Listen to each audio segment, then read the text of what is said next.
Meu nome é Adriano e tenho 55 anos. Nasci em uma cidade no estado de São Paulo, em uma família extremamente pobre. Vivíamos em uma casinha de madeira e folhas de zinco que mal nos protegia da chuva. Meus pais nunca estiveram realmente presentes na minha vida, e com meus dois irmãos a relação também não era boa. Nunca nos demos bem. Desde que me lembro por gente, estava com minha mãe nas esquinas das avenidas pedindo dinheiro. Não tive o direito de ir à escola nem de brincar com outras crianças. Meus irmãos e eu passávamos os dias mendigando nos semáforos, implorando para que nos dessem algumas moedas. Às vezes as pessoas se comoviam e nos davam algum dinheiro ou comida, mas havia quem gritasse para que não nos aproximássemos de seus carros ou dissesse que éramos sujos, que cheirávamos mal. Essas palavras me machucavam. Eu não entendia por que nos tratavam daquela forma. Afinal, éramos apenas crianças. Essa era a minha realidade, e não havia como mudá-la. Se eu não conseguisse dinheiro suficiente, minha mãe gritava comigo. Mas o pior não era isso. O pior era chegar em casa e encarar meu pai bêbado, cheio de raiva. Às vezes, ele escolhia a mim ou a um dos meus irmãos, ao acaso, e descontava sua frustração e fúria. Ele nos batia enquanto gritava que éramos um peso, que por nossa causa havia menos comida na mesa. As surras doíam no corpo, mas ainda mais na alma. Eu nunca pedi para ter aquela vida nem aqueles pais, mas na escuridão da noite, quando ficava sozinho, essa angústia diminuía um pouco. Eu sentia como se alguém estivesse cuidando de mim. Às vezes, até mesmo sentia o calor de um corpo me envolvendo, me protegendo, e assim conseguia dormir em paz. Sei que muitos não vão acreditar no que estou prestes a contar, mas mesmo tantos anos depois, me lembro como se fosse ontem. Quando era criança, tinha um sonho recorrente. Nesse sonho, um senhor de traje branco me entregava um grande escudo de bronze. Eu tentava segurá-lo, mas meus braços pequenos não tinham força suficiente. Ele sorria e dizia que um dia eu teria força para enfrentar tudo o que estava por vir. Então eu acordava para uma realidade que machucava tão profundamente quanto a fome que retorcia meu estômago. Minha infância foi, em grande parte, isso. Uma rotina exaustiva de pedir moedas, insultos e surras. No entanto, nem tudo foi ruim. Há uma memória que me marcou profundamente. Eu tinha 11 anos. Estava, como sempre, nos semáforos mendigando, quando a noite caiu e o céu ficou nublado como se fosse chover. Perto de onde estávamos havia um parque abandonado, e às vezes eu me afastava para fazer minhas necessidades. Naquela noite, me afastei um pouco para urinar, e ao voltar, ouvi alguém chamar meu nome. Olá, Adriano. Virei-me e vi uma senhora de cerca de 60 anos, muito bem vestida, parada entre as árvores. Ela estava a uns 5 metros de distância. A maioria das crianças sentiria medo, mas eu não. Pelo contrário, me aproximei dela. Como você sabe meu nome? Perguntei. Alguém me enviou para falar com você. Quem? Alguém especial. Não pode ser. Retruquei confuso. Ela sorriu e, enquanto falava, se aproximou e acariciou meu rosto. Aquele gesto me comoveu profundamente. Nunca, em toda a minha vida, alguém havia me mostrado um ato de carinho. Instintivamente, a abracei. Ela me disse que eu deveria voltar para casa, mas prometeu que estaria lá no dia seguinte, pois tinha algo importante para me contar. Fiquei curioso, mas sabia que, se não voltasse logo a pedir moedas, enfrentaria consequências terríveis em casa. Naquela noite, quase não consegui dormir. Não parava de pensar na mulher que havia me transmitido tanto afeto. No dia seguinte, minha mãe me acordou como sempre, aos gritos, dizendo que meus irmãos e eu éramos um bando de inúteis preguiçosos que não serviam para nada. Assim eram todas as manhãs, sem exceção. Passei o dia inteiro ansioso, esperando pela mulher, mas ela não apareceu. Fui ao parque mais de uma vez, mas nada. Os dias passaram e comecei a acreditar que nunca mais a veria. Mas certa tarde, para minha surpresa, vi a mulher conversando com minha mãe. Ela levava várias caixas de comida para nós. Meus irmãos e eu nos afastamos enquanto elas conversavam. Eu não conseguia ouvir o que diziam, mas via minha mãe acenando com a cabeça de vez em quando. Depois de um longo tempo, a mulher se aproximou de mim, sorrindo. Gostaria de passar o dia na minha casa, rapazinho. Tenho muita comida te esperando. Era tudo o que eu queria ouvir. Olhei para minha mãe, que acenou com a cabeça, me dando permissão. Sorri emocionado e fui com a senhora. A casa dela era linda, acolhedora, nada parecida com o lugar onde eu vivia. A primeira coisa que ela me disse foi que eu precisava tomar um banho. Lembro-me perfeitamente da sensação da água quente na minha pele, uma experiência que nunca havia tido antes. Depois do banho, ela me deu roupas limpas e macias e me convidou a sentar no sofá. Ela me disse que tinha algo para me contar e começou a narrar sua história. A senhora se chamava Maria e me confessou que tinha dons especiais, dons que lhe permitiam ajudar as pessoas.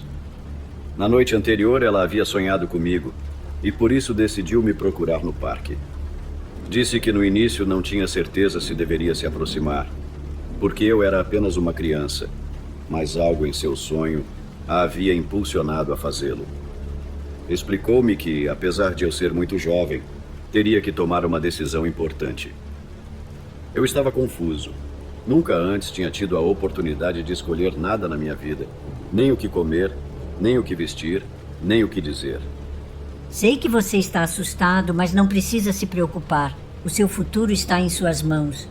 Disse ela com suavidade. Depois ela me contou que havia nascido em uma família abastada, mas que a vida não tinha sido fácil para ela. Descobriu seus dons aos 13 anos e quando os revelou à mãe, esta não acreditou nela. A mãe de Maria era muito religiosa e, ao saber que a filha ouvia vozes, pensou que se tratava de algo diabólico. Aos gritos, disse que aquilo era bruxaria, obra do demônio. Nem sequer lhe deu a chance de se explicar, de contar que aqueles espíritos não eram malignos. A mãe decidiu que não queria Maria em casa e a enviou para viver com tios na periferia da cidade. Os tios de Maria não a receberam com carinho, usavam o dinheiro que os pais mandavam para o próprio bem-estar e a obrigavam a se virar sozinha. Assim, aos 13 anos, Maria teve que aprender a sobreviver sozinha. Conseguiu um trabalho como babá e, na maioria das vezes, dormia nas casas onde cuidava das crianças. Com o tempo, seu dom foi ficando mais forte.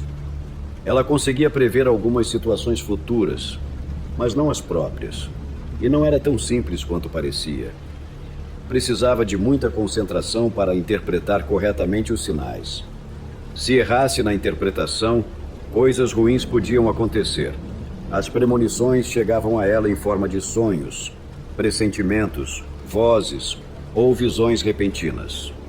No início tentou usar seu dom para ajudar os outros, mas nem sempre dava certo.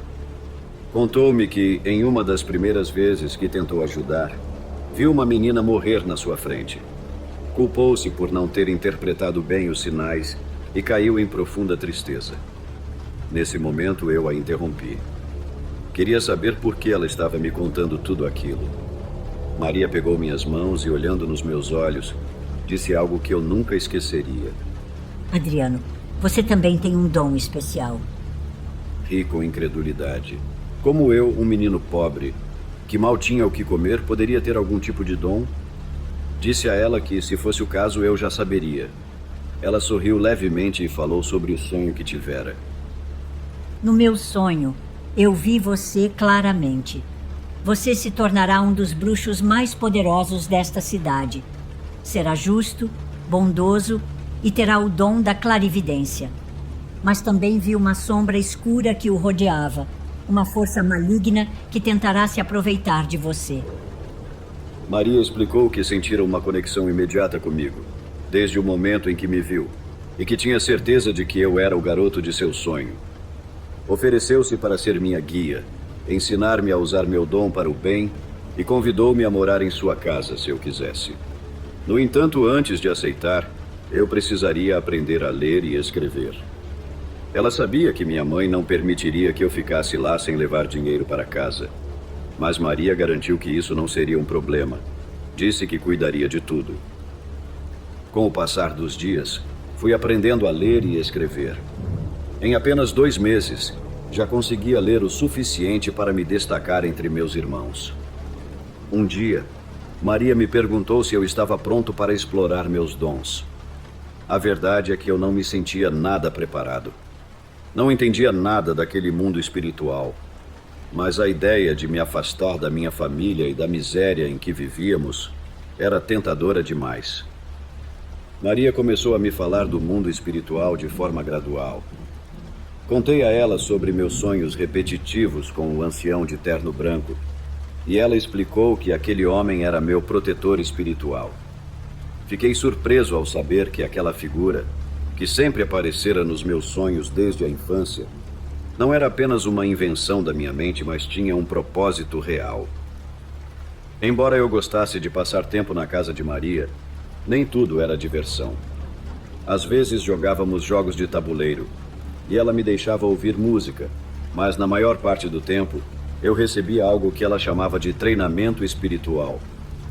Maria me preparava mentalmente para não sentir medo quando chegasse o momento de me conectar com os espíritos. Era aterrorizante.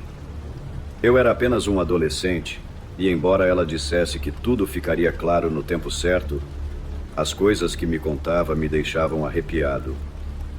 Um dos temas que mais me inquietava era a existência de seres malignos no mundo espiritual.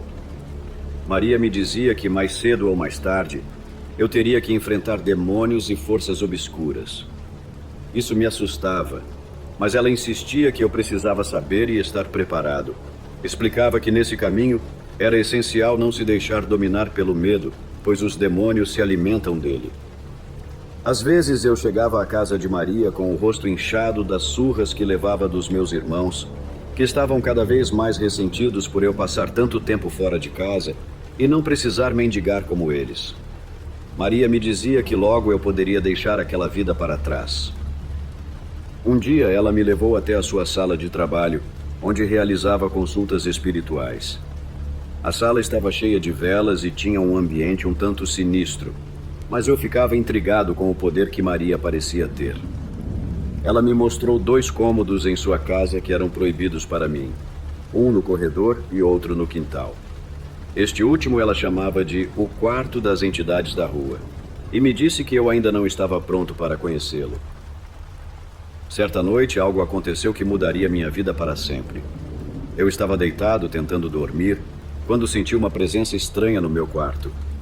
Era como se várias pessoas estivessem andando ao redor da minha cama. O quarto estava completamente escuro, e eu estava apavorado demais para me mover. De repente, ouvi uma voz masculina dizendo que eu não deveria ter medo, que estavam ali para me proteger e guiar. Lembrei-me então do que Maria havia me dito, que esse momento chegaria e eu deveria estar preparado. Tomado pelo pânico, corri para o quarto de Maria. Ela me recebeu com um sorriso caloroso e disse que eu já estava pronto. Ela me levou ao quarto proibido no corredor. Quando entramos, vi vários altares, cerca de 8, dedicados a diferentes entidades. No centro havia uma enorme figura de um guerreiro indígena. Maria me explicou que, a partir daquele dia, eu deveria ajudá-la a cuidar daquele quarto. Aos poucos, comecei a aprender sobre magia branca e como usar meus dons para ajudar as pessoas. Maria me deixava acompanhá-la às casas daqueles que precisavam de limpezas espirituais ou curas. Eu absorvia tudo como uma esponja. No entanto, algo dentro de mim continuava curioso sobre o proibido. Um dia, enquanto ela me ensinava sobre as diferentes formas de magia, perguntei se não valia a pena aprender também sobre magia negra. Sua resposta foi imediata e categórica. Nunca, Adriano. Nunca se aproxime da magia negra. Ela me disse que a magia negra só traz desgraças e destruição. Maria me lembrou que sua missão era fazer o bem e que ela não estava disposta a vender sua alma por dinheiro. Advertiu que, se eu voltasse a mencionar esse assunto, ela me expulsaria de sua casa.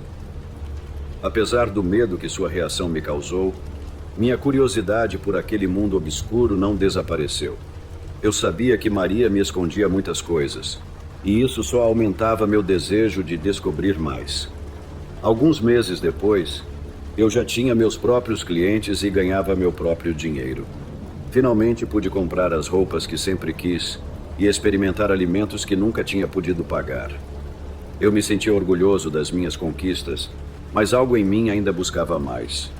Queria saber se era possível prosperar na vida apenas com magia. Fui a uma livraria e comprei alguns livros sobre magia negra. Eu sabia que era perigoso, mas não conseguia evitar. Queria entender como funcionava aquele outro lado da magia, o lado que Maria me havia proibido explorar. Enquanto lia esses livros sobre magia negra, percebi que havia um mundo completamente diferente daquele que Maria me ensinava. Tudo o que ela dizia sobre magia branca, sobre fazer o bem e ajudar os outros, parecia pequeno comparado ao imenso poder que a magia negra prometia. Comecei a me perguntar: seria possível que alguém realmente prosperasse na vida usando apenas feitiços e rituais? Até onde alguém poderia chegar se deixasse a moral de lado e focasse apenas em obter poder?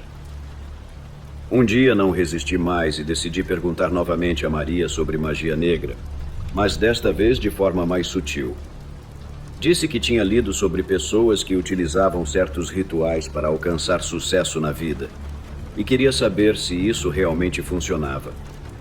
Sua reação foi muito mais intensa do que da primeira vez. Ela gritou comigo, olhou-me com uma raiva que eu nunca tinha visto antes e ordenou que eu nunca mais tocasse naquele assunto. Deixou claro que, se eu insistisse, me expulsaria de sua vida para sempre.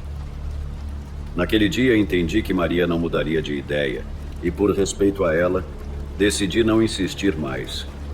Mas minha curiosidade não desapareceu. Nos meses seguintes, continuei com meu trabalho na magia branca, ajudando as pessoas, ganhando dinheiro e aperfeiçoando minhas habilidades. Eu me sentia orgulhoso do que estava fazendo, mas, no fundo, havia um vazio dentro de mim. Tudo mudou quando minha mãe adoeceu gravemente. Embora ela nunca tivesse me dado amor ou cuidado como um filho, ela era minha mãe. Maria, com seu dom de clarividência, me avisou que minha mãe estava em seus últimos dias. Decidi que, apesar de tudo o que havia acontecido entre nós, eu precisava vê-la uma última vez. Quando cheguei à nossa antiga casa, quase não a reconheci. Ela estava em um estado deplorável, abatida, mal conseguindo se mover. Aproximei-me dela, segurei sua mão e senti algo que nunca havia experimentado antes. Uma conexão profunda, como se naquele último momento finalmente entendêssemos que éramos mãe e filho. Ela chorou, pediu perdão por tudo o que me fez e por não ter sido capaz de me dar a vida que eu merecia. Disse-lhe que já a havia perdoado há muito tempo e que ela podia ir em paz. Minutos depois, ela faleceu. Meus irmãos, Cláudio e Júlio, aproximaram-se de mim com uma expressão que, mesmo naquele momento, não era de tristeza, mas de ganância. Eles sabiam que eu estava indo bem na vida e, em vez de compartilhar a dor de perder nossa mãe, exigiram dinheiro. Dei-lhes tudo o que tinha naquele momento, mas não ficaram satisfeitos. Cláudio tirou uma arma da cintura e me olhou com um sorriso cínico. "Não se esqueça de nós, maninho", ele disse. A mensagem era clara. Eles não iam me deixar em paz. Queriam continuar se aproveitando de mim. Após o velório e sepultamento, fui embora sentindo-me derrotado e cheio de raiva. Uma vizinha se aproximou antes de eu partir e me alertou que meus irmãos haviam se tornado criminosos perigosos e que o melhor que eu podia fazer era me afastar deles para sempre. Voltei à casa de Maria e contei-lhe tudo o que havia acontecido.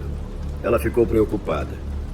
Disse-me que provavelmente meus irmãos viriam atrás de mim e que eu deveria me cuidar. Mas eu não estava assustado. Não me importava o que eles pudessem me fazer. Só sentia um profundo rancor por eles. Na época, eu tinha 18 anos. Como qualquer jovem, tinha vontade de sair e me divertir. Certa noite, fui a um baile que acontecia todas as sextas-feiras em um galpão próximo. Lá, encontrei alguns conhecidos, entre eles um rapaz chamado Carlos, cujo pai era um famoso cartomante da cidade e amigo de Maria. Durante nossa conversa, Carlos me contou com orgulho que seu pai ganhava muito dinheiro fazendo trabalhos de magia negra. A família vivia em uma casa luxuosa E não era segredo que toda aquela riqueza vinha dos rituais sombrios que realizavam para os clientes. A tentação foi grande demais. Carlos me levou até sua casa e me mostrou uma enorme coleção de livros sobre magia negra. Eu me perdi naquelas páginas, lendo sobre feitiços de amarração, rituais para obter poder e eliminar inimigos. Naquela noite não voltei para a casa de Maria. Fiquei na casa de Carlos lendo até o amanhecer. Quando voltei, Maria estava sentada em sua poltrona me esperando. Ela perguntou onde eu estive, com um olhar um tanto preocupado. Disse-lhe que tinha passado a noite na casa de Carlos, e assim que mencionei o nome dele, sua expressão mudou. Ela me olhou fixamente e perguntou se eu havia lido sobre magia negra. Menti, mas ela, como sempre, sabia a verdade. Você é um péssimo mentiroso, Adriano. Se fizer isso, perderá sua alma. E não importa o quão grande seja a recompensa, sempre há um preço a pagar. Pelo tom dela, soube que ela falava sério, mas não pude evitar sentir que ela não entendia completamente. Disse-lhe que já era suficientemente grande para tomar minhas próprias decisões e que não queria que ela me tratasse como uma criança. Te respeito como minha mentora, mas você não é minha mãe, disse com dureza. Maria ficou em silêncio e vi lágrimas em seus olhos. Arrependi-me imediatamente de ter falado daquele jeito, mas meu orgulho não me deixou pedir desculpas. Naquela noite fiz minhas malas. Decidi que não podia continuar vivendo sob suas regras. Queria explorar o mundo por conta própria. Quando estava prestes a sair pela porta, Maria segurou meu braço. Não vá esta noite. Tenho um mau pressentimento. Algo horrível vai acontecer. Mas eu não a escutei. Estava muito irritado para pensar com clareza. Saí de casa prometendo que nunca mais voltaria. Se eu pudesse apagar um momento da minha vida, seria aquele. Fui para a casa de Carlos e contei-lhe tudo o que havia acontecido. Naquela noite, mal consegui dormir. Sentia-me terrível por como tinha tratado Maria. Mas, ao mesmo tempo, eu estava decidido a não voltar para casa. Na manhã seguinte, ao sair da casa de Carlos, vi algo que me deixou paralisado. Havia 3 viaturas estacionadas em frente à casa de Maria. Corri até a entrada, mas os policiais me impediram. É uma cena de crime, você não pode entrar, disseram. Fiquei descontrolado. Gritei que minha mãe estava lá dentro e tentei forçar a passagem. Por fim, eles me contaram a verdade. Maria havia sido assassinada durante a madrugada. Invadiram a casa para roubar e atiraram nela. Caí de joelhos, devastado.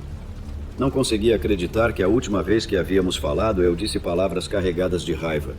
E agora nunca mais teria a chance de me desculpar.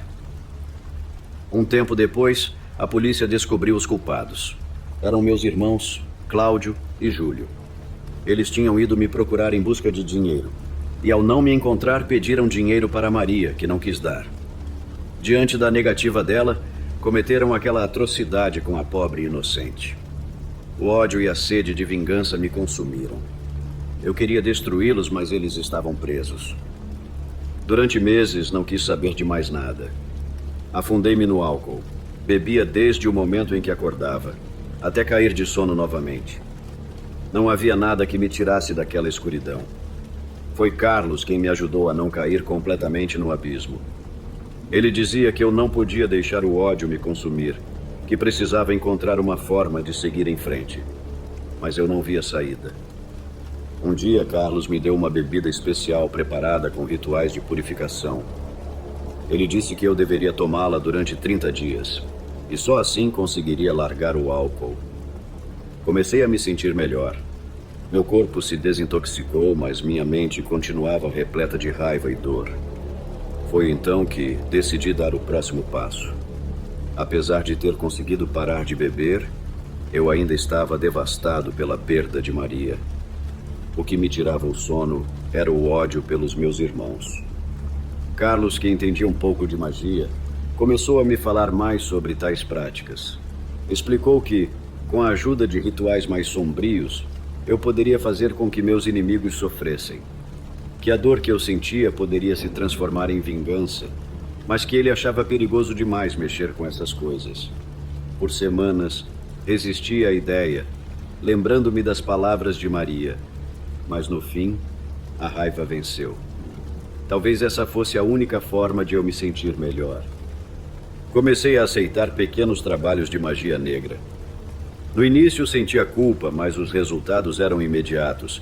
E o dinheiro que ganhava era 10 vezes mais do que recebia com magia branca. Em menos de um mês, consegui o equivalente ao que levaria um ano inteiro para juntar. O lucro era embriagante. Fui sendo levado pela ambição e comecei a aceitar qualquer tipo de trabalho. Feitiços de amarração, rituais para ajudar alguém a subir no emprego e até trabalhos mais sombrios, que envolviam eliminar obstáculos do caminho de outras pessoas. Lembro-me especialmente de um trabalho que me deu calafrios. Tínhamos que fazer um ritual de vodú usando bonecos, que depois seriam enterrados em um cemitério. No início, hesitei. Parecia sinistro demais. Mas a recompensa era alta demais para ser recusada.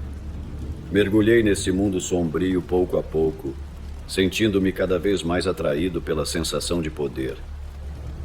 Uma noite, quando estava prestes a dormir, alguém tocou a campainha da minha casa.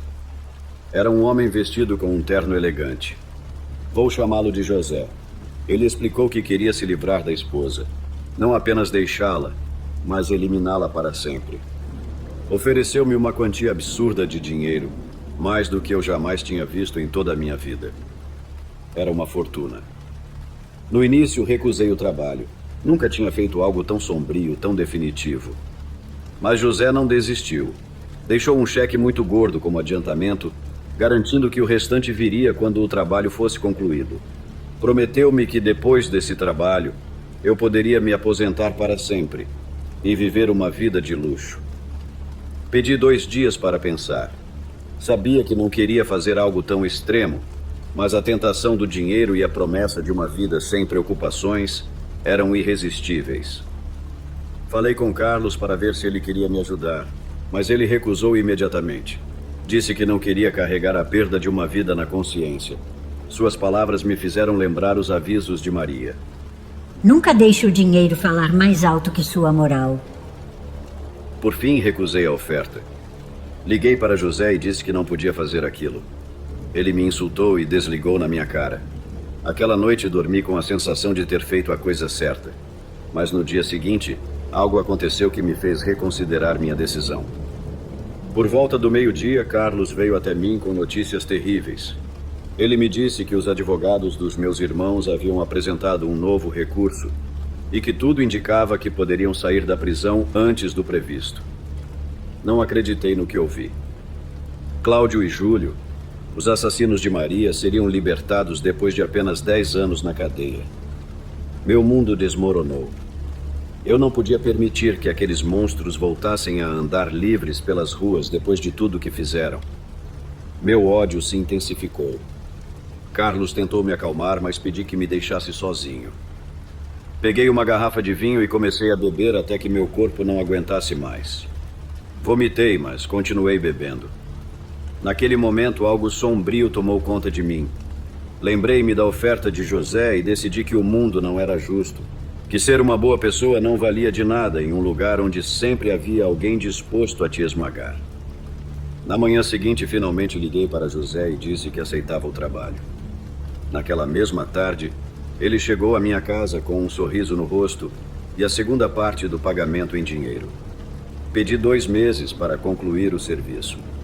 Sabia que não seria fácil, já que era a primeira vez que fazia algo tão grave.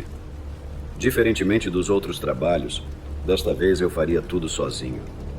Carlos não queria se envolver, o que me deixou com todo o peso da tarefa. Dediquei-me completamente a esse trabalho. Durante esse tempo, me afastei do mundo. Rejeitei qualquer convite de Carlos, que tentava me tirar da escuridão. Mas eu estava obcecado com minha missão. Os rituais que realizava eram sombrios, perigosos e consumiam cada parte de mim.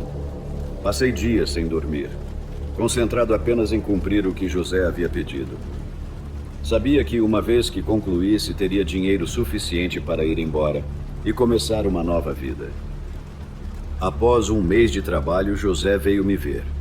Ele disse que estava impressionado com os resultados. Sua esposa já começara a mostrar sinais de que partiria deste mundo, e ele estava convencido de que em poucas semanas tudo terminaria como planejado. Parabenizou-me por ser o melhor feiticeiro que já conhecera e prometeu passar meu contato para vários amigos. Naquele momento, entregou-me outro cheque como agradecimento. Era uma quantia absurda de dinheiro, tanta que quase desmaiei ao vê-la. Mas em vez de me sentir feliz, fui tomado por uma angústia. Não conseguia desfrutar do meu sucesso. O peso do que eu havia feito me esmagava. Acabei com a vida de uma pessoa inocente, e mesmo tendo todo o dinheiro que sempre sonhei, não me sentia realizado. Minha alma estava vazia, consumida pelo ódio e pela culpa. Para piorar, naquela mesma noite descobri que meus irmãos já haviam sido libertados. Haviam cumprido apenas 10 anos de pena e já estavam de volta à cidade. Senti como se o universo estivesse rindo de mim. Toda a raiva, que tentei canalizar por meio dos meus trabalhos de magia negra, não me trouxe a paz que buscava. Eu estava mais furioso do que nunca, e o fato de Cláudio e Júlio estarem livres só alimentava meu desejo de vingança. Eu não tinha mais nada a perder. Dirigi até a velha casa onde crescemos e encontrei meu pai sentado na entrada. Ele estava tão deteriorado quanto sempre esteve, bebendo sozinho. Perguntei pelos meus irmãos e, sem dizer uma palavra, ele apontou para uma rua próxima. Fui até lá e lá estavam eles, como se nada tivesse acontecido. Ambos parados, conversando, como se acabar com a vida de alguém não tivesse sido mais do que um incidente sem importância. Quando me viram, sorriram com arrogância. "O que faz aqui, Adriano?" perguntou Cláudio, zombando. Perguntei a eles por que mataram Maria, e a resposta me deixou paralisado. "Fizemos isso porque ela morreu no seu lugar", disse com um sorriso cruel. Júlio se aproximou e, com um tom ameaçador, disse que agora que estavam soltos, iam continuar me atormentando até me deixar sem nenhum centavo. Mas eu já não era mais o garoto assustado que eles lembravam. Eu havia mudado. Aproximei-me lentamente e lhes disse com um sorriso tranquilo que estaria esperando pela próxima visita. Enquanto eu me afastava, Cláudio me segurou pelo ombro e, junto com Júlio, me deram uma surra brutal. Terminei caído no chão, ensanguentado e humilhado. Aquilo foi a gota d'água. Eu sabia que não era mais o jovem fraco de antes, mas eles não entendiam. Naquela noite decidi que havia chegado o momento de destruí-los. Peguei algumas de suas coisas em sua casa, roupas, objetos pessoais. Eu sabia exatamente o que fazer. Comecei a trabalhar em um ritual de destruição, algo que faria com que pagassem por todo o sofrimento que haviam me causado. Semana após semana, dediquei-me àquilo. Em menos de um ano, Cláudio e Júlio ficaram gravemente doentes. A doença os consumia lentamente, e a cada dia que passava, a condição deles piorava. Eu me deleitava com todo aquele sofrimento. Cheguei até a visitá-los no hospital, apenas para ver como eles se desfaziam. Dessa vez não foram eles que me deram uma surra. Fui eu quem lhes causou o pior golpe de todos, sem precisar mover um dedo. Foi muito bom vê-los indo direto para o inferno. No entanto, algo ainda faltava. Apesar de ter me vingado, não sentia satisfação. Sentia-me mais vazio do que nunca. Voltei a cair no alcoolismo. Estava perdendo o controle novamente. E cheguei ao ponto de pensar em acabar com tudo. Uma noite, quando estava prestes a desistir, algo me deteve. Senti a presença de Maria. Não a vi, mas ouvi claramente sua voz. Era suave como um sussurro, mas firme. Eu te perdoo, Adriano. Você precisa seguir o caminho da luz. Naquele momento desmoronei. Chorei como uma criança, algo que não fazia desde a partida da própria Maria. Todo o ódio, a culpa e o rancor acumulados durante tantos anos transbordaram. Percebi que na minha obsessão por vingança, havia esquecido o que realmente importava. Naquela mesma noite decidi mudar. Sabia que ainda tinha uma chance de me redimir, de corrigir meus erros antes que fosse tarde demais. Na manhã seguinte, fui à casa de Carlos e supliquei por seu perdão por tudo o que havia feito. Prometi que nunca mais praticaria magia negra, que não faria mais rituais de amarração, nem trabalharia para prejudicar ninguém. Carlos me olhou em silêncio por alguns segundos e então me abraçou. Naquele momento soube que não estava sozinho e que poderia encontrar uma forma de sair do buraco em que havia me metido. Decidi que a primeira coisa a fazer era me desfazer do dinheiro que ganhei com os trabalhos amaldiçoados que fiz para José. Tive a tentação de usá-lo para garantir uma vida confortável, mas sabia que, se fizesse isso, significaria que não estava realmente arrependido. Após uma longa reflexão, decidi doar todo aquele dinheiro para famílias necessitadas. Sabia que o dinheiro não apagaria meus erros, mas, ao menos, poderia usá-lo para fazer algo de bom pelos outros. Pouco a pouco, comecei a reconstruir minha vida. Passei a trabalhar exclusivamente com magia branca, ajudando aqueles que realmente precisavam. A verdade é que ainda tinha dinheiro suficiente guardado para viver sem preocupações por muito tempo, mas não queria ficar sem fazer nada. Sentia que precisava compensar o dano que causei, e a única maneira de fazer isso era dedicando o resto da minha vida a ajudar os outros. Ao longo dos anos, tornei-me uma pessoa respeitada na comunidade. Meus clientes confiavam em mim e sabiam que eu sempre faria o que era certo. Entretanto, a culpa pelo que fiz nunca desapareceu completamente. Não importava quantas boas ações eu realizasse, sempre havia uma sombra que me seguia, lembrando-me dos meus erros. Era algo com o qual aprendi a conviver. Hoje, aos 55 anos, encontro-me em paz. Ou pelo menos tão em paz quanto alguém como eu pode estar. Minha saúde piorou ao longo do tempo, e já quase não consigo caminhar. Passei a maior parte da minha vida tentando me redimir. Mas agora sei que o verdadeiro perdão não vem das boas ações, e sim do arrependimento sincero. Apesar das coisas horríveis que fiz, conforta-me saber que consegui fazer o bem neste mundo. Ajudei muitas pessoas e, no processo, ajudei a mim mesmo. Embora ainda faça alguns trabalhos de magia branca, meu corpo já não me permite realizar muitos rituais. Passo meus dias esperando pacientemente pela minha hora. Não tenho medo de morrer. Sei que quando esse dia chegar, estarei pronto. Maria me ensinou que a morte não é o fim, mas apenas uma transição para algo maior. Estou em paz com o que me aguarda. Sei que minha história foi longa e cheia de momentos ruins, mas também houve luz. Aprendi que sempre temos a opção de mudar, de nos redimir. Não importa o quão longe tenhamos ido no caminho do mal, sempre há um caminho de volta para a luz. Só espero que, ao compartilhar meu relato, possa ajudar alguém a evitar os erros que cometi.